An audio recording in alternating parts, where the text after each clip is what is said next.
Hello, this is Laura, and I researched the relationship between the United States and Kenya. Kenya achieved independence from the United Kingdom in December of 1963. Short after, in 1964, United States and Kenya entered into a diplomatic relationship. Kenya at the time and currently was considered to be a growing business, financial, and transportation hub of East Africa.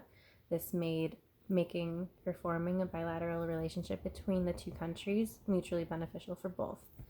Security, political stability, and economic growth, and the reduction of corruption in Kenya were and are top priorities of the United States. Investments in the country and the beginning of bilateral trade were important foundational elements of this relationship, especially on the United States end. A lot of the aid provided by the United States to Kenya is hands-on. It's not just sending goods or sending funds, which that does happen, but a lot of it, or the majority of it that I have researched for this project, is aimed at teaching the people in the communities how to empower others and go on to achieve community-led, owned, and managed development. One organization that has been working in Kenya for over 50 years with the government, private sector, and civil society is the United States Agency for International Development, or USAID. Two projects of note are the East Africa Trade and Investment Hub and the Maroos Irrigation Scheme. The East Africa Trade and Investment Hub is an intensive technical assistance facility built to help firms become investor ready by giving them the opportunity to have access to technical assistance and to go on to make business connections, giving them the tools to be successful in the private sector. This allows them to build the businesses that they're working at and be successful themselves, but it also gives them the opportunity to open up jobs for other people in the country. So they become successful, and then a multitude of other people are able to find work and become successful themselves. In the Maroos village of Kenya, it was abandoned after a prolonged drought ravaged livestock and crops. In 2015, USAID supported the construction of a canal lined with concrete to provide water from the Turkwell River. This allowed people to move back to the area, learn new farming skills, and provide not only enough for their families, but enough to sell and profit off of. There was a video that I watched that a woman hadn't had farming skills previously because there just wasn't the point to it, and she was able to learn how to produce vegetables and fruit that she hadn't even had herself before. So she was able to make that, provide for her family, and then go off and sell that and lead a more prosperous life after that.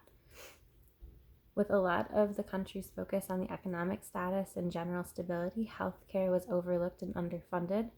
For every 5,000 people, there was one physician. The World Health Organization recommends one for every 1,000, so they were at an incredible deficit there. Living Goods, another organization, stepped in to work with the Kenya Ministry of Health and county level governments to strengthen the health system by recruiting, training, and supporting a network of community health workers. With trade, Kenya is a growing contender when it comes to agricultural exports. 75% of the Kenyan workforce is somehow involved in the agricultural field, either full-time or part-time, and this sector generates 25% of the GDP for Kenya. The main exports are tea, coffee, and cut flowers. There are others that they export, mostly agriculturally based, but tea, coffee, and cut flowers are really what they make the most profits off of as far as exports go. They are ranked as the 101st largest exporter and 75th largest importer in the world, with 8.7% of those exports coming to the United States. Specific to the United States, they are our 98th largest trading partner, 110th largest importer, and 85th largest exporter. Agricultural goods are largely imported from countries other than the United States because of quality standards, lower costs, and the desire to keep genetically modified goods out of Kenya. And at their borders, their importers are charged a tax every time they import something. So looking for lower costs of goods allows them to keep their overall final costs as low as they can. So taking goods from the United States just isn't necessarily beneficial for them as far as agricultural goods go.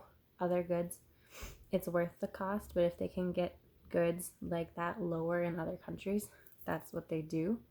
And especially as far as wheat is concerned, there was I don't remember the name of it, but there was a disease amongst wheat crops coming out of the United States, and there was a form unsigned by us, so trade went to other countries as far as wheat exports when Kenya was looking to import wheat, just because we were not on the same level as they were as far as quality standards go.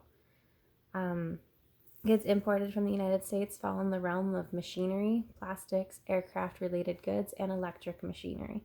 So we're more of the big hit items that they're not going to get from the smaller countries that they can easily get the agricultural goods from.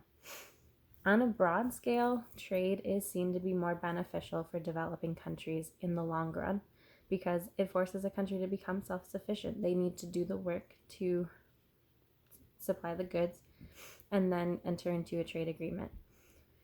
In cases like Kenya, though, foreign aid can be equally beneficial and a push in the correct direction or their desired direction. They weren't necessarily in the space to immediately enter into the global market.